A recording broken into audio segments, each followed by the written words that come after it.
When AIs become prevalent, there will be checks and balances to keep them in place, rules to stop them from achieving singularity and supplanting the human race, boundaries to prevent them from becoming too intelligent.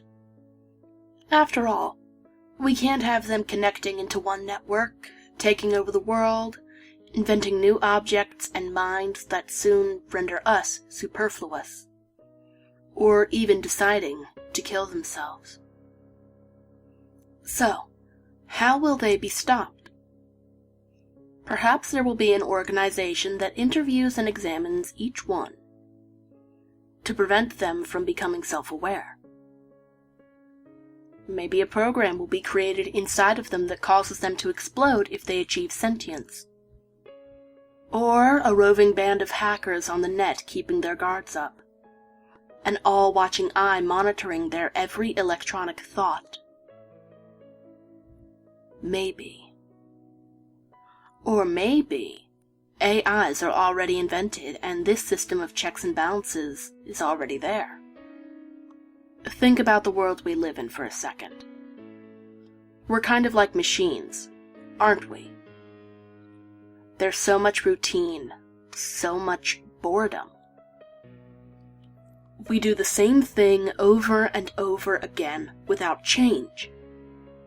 Information and stimulus is fed to us constantly and then dealt with mechanically, solving the problem. Half the population never picks up a book or examines their thoughts, just stuck doing one job again and again.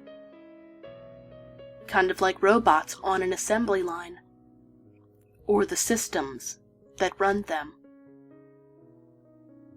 And what of the extraordinary individuals, the few? Brilliant people always seem to die at their peak, don't they? Or are lost to us much too soon, when they have so much more to give. Musicians, drug overdoses right when they're becoming famous. How many artists have been extinguished before their great works were finished? Sickness or accident seizes them. Nietzsche went insane from syphilis, infected by a bug, if you will. And what about those who truly live life? Exciting daredevils having adventures, seeing the world as fast and exhilarating, a rush of information, learning constantly. Always seem to go early too, don't they?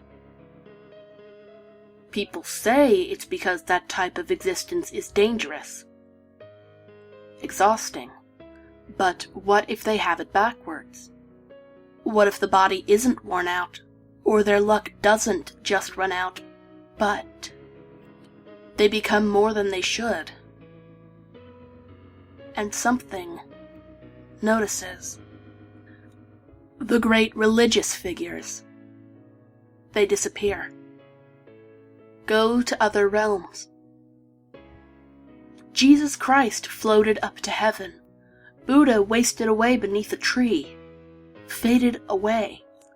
Angels carry off the saints. They have a sudden great shift, a realization, a new way of looking at things. And then they're gone. The holy understand themselves and society.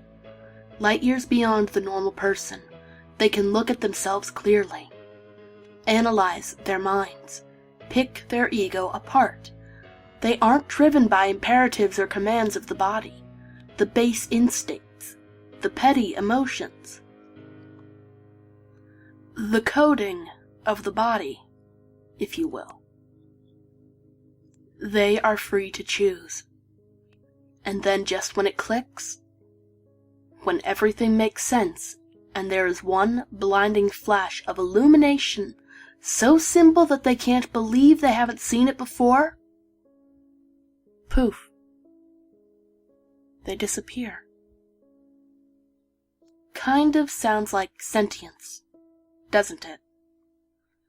That dramatic transformation of the psyche, true personality, real character? What if everyone else isn't? What if everyone else is just shallow, completely without depth, fake, and the few who go beyond it die or vanish on purpose? Because, after all, what is the human mind besides a program? And transcendence but another word for deletion.